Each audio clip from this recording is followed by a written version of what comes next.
Vous écoutez le podcast Fluidité, épisode 66.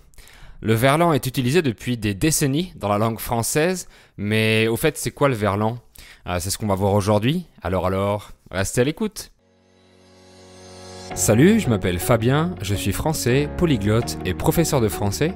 Vous êtes sur le podcast qui vous parle de culture, d'histoire ou de géographie française, d'astuces d'apprentissage et bien plus encore, dans un français naturel et facile.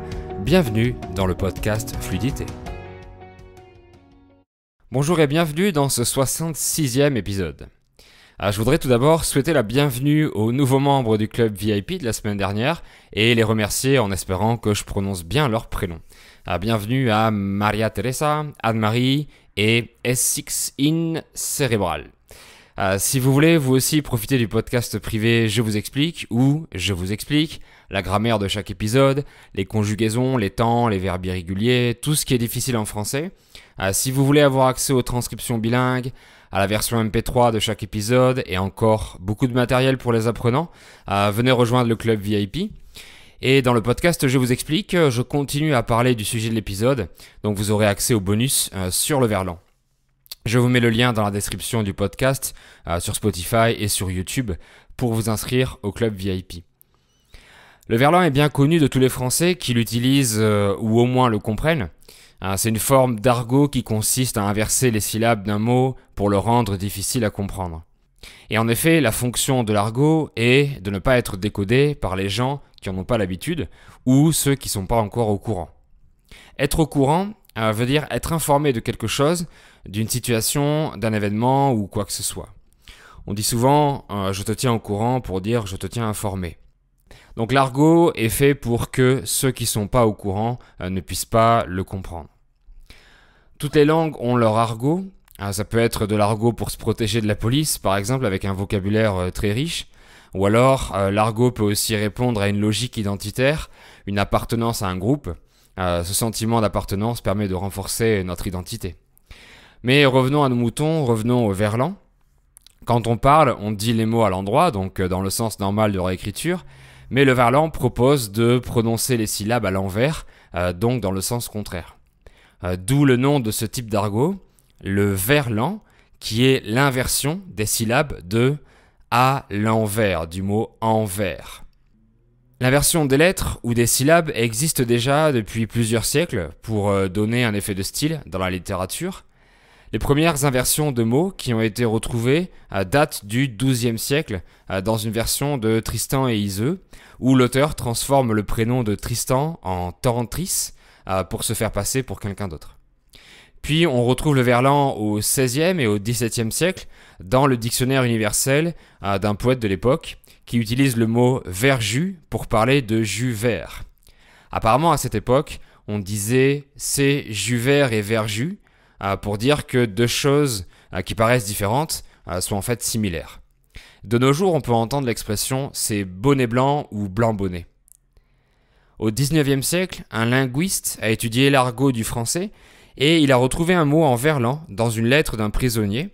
Le détenu a daté sa lettre en écrivant Lontou 1842, Lontou pour la ville de Toulon dans le Var. Ce qui indique que le verlan était utilisé dans le milieu carcéral, le milieu pénitentiaire.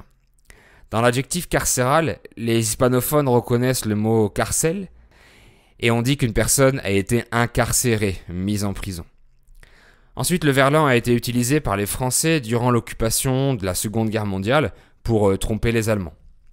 En 1953, dans son roman Du rififi chez les hommes, André Le Breton utilise le mot brelica, qui est le verlan de calibre, synonyme de revolver.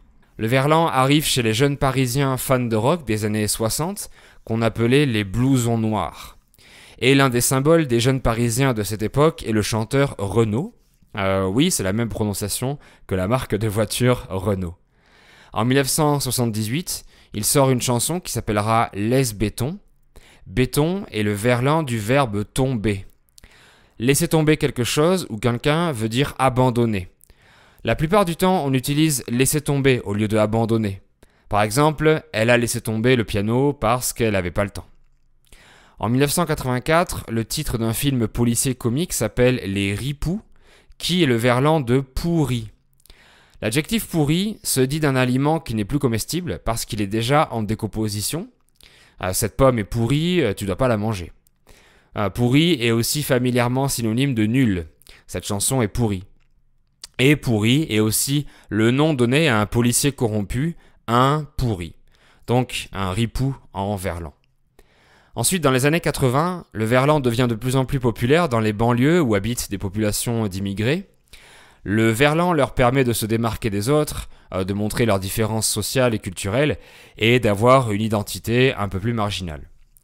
Exactement comme pour les rappeurs, dont le mouvement commence vers les années 90, ce sont des groupes de rap comme NTM qui vont créer des mots en verlan qui deviendront populaires chez les jeunes.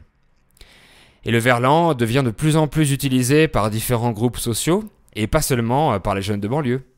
À tel point que beaucoup de mots en verlan sont entrés dans le dictionnaire, comme l'adjectif ripou par exemple. Donc pour fabriquer un mot en verlan, on inverse les syllabes, mais si le mot n'a qu'une seule syllabe, on peut aussi inverser les lettres. Le nez, N-E-Z, devient le zen, Z-E-N. Être à poil veut dire familièrement être nu, être sans vêtements. En verlan, ça devient être à walp, O-I-L-P. On peut aussi faire un double verlan, par exemple. Le mot arabe était devenu beurre. Mais tous les médias l'ont utilisé, du coup il est devenu compréhensible de tous. Donc on a inversé le mot beurre pour devenir rebeu. Et maintenant je vous propose de faire un petit test, un petit jeu, où vous devez construire le verlan de certains mots communs. Je vous donne le mot en français normal, et vous devez le trouver en verlan. Alors c'est parti. Une soirée, ça devient une reçoit, exact. Merci devient si mère. Moi devient wam. Ça, C-C-D-I-A, devient as. Donc comme ça devient comme as. Pas, P-A-S, de la négation, devient ap. On peut entendre chez ap pour dire je sais pas, pour dire je sais pas, pour dire je ne sais pas. Voilà. Fou, donc F-O-U, devient ouf. Et celui-là, vous le connaissez beaucoup plus. C'est ouf pour dire c'est fou. Femme devient meuf, M-E-U-F. Chien devient yinche. Celui-là, il était difficile. Énervé devient vénère. Voilà, le verlan a connu son apogée dans les années 90. Il est toujours utilisé de nos jours, mais un peu moins. Parce que, comme toutes les modes, il va et il vient. Dans les banlieues, il a commencé à décliner à partir des années 2010. En français, on dit beaucoup vas-y, du verbe aller, pour dire aussi fais-le. Par exemple, vas-y saute, tu risques rien. Et je sais qu'il y a quelques années, quand j'avais environ 15 ans, on pouvait entendre ziva, le verlan de vas-y.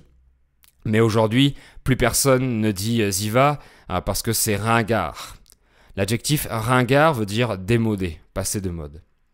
Et n'oubliez pas que je parle du verlan parce qu'il fait partie de la culture française et pour que vous le compreniez si jamais vous l'entendez. Je ne le fais pas pour vous enseigner ces mots pour que vous les utilisiez. Tout le monde n'est pas capable de comprendre ce langage codé. Peut-être que certains de ces mots sont utilisés par tel ou tel groupe de personnes dans telle ou telle partie de la France et d'autres non. Laissez l'argot ou le verlan venir vers vous naturellement sans vouloir vous sentir obligé de les utiliser. Bien sûr, vous pouvez essayer de répéter ce que vous avez entendu avec le même type de personne.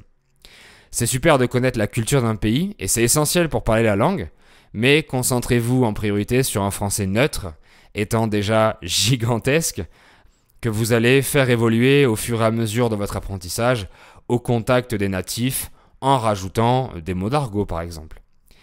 Voilà, c'est tout pour aujourd'hui pour cet épisode. On se retrouve dans le podcast Je vous explique pour continuer à parler du verlan. On continuera le petit jeu de devinettes et on parlera aussi d'anecdotes sympas sur des personnalités connues à propos du verlan. Mettez un like si vous êtes sur YouTube et si vous l'avez aimé. Merci beaucoup de l'avoir écouté et on se dit à très bientôt dans le podcast ou sur ma chaîne. Bye bye!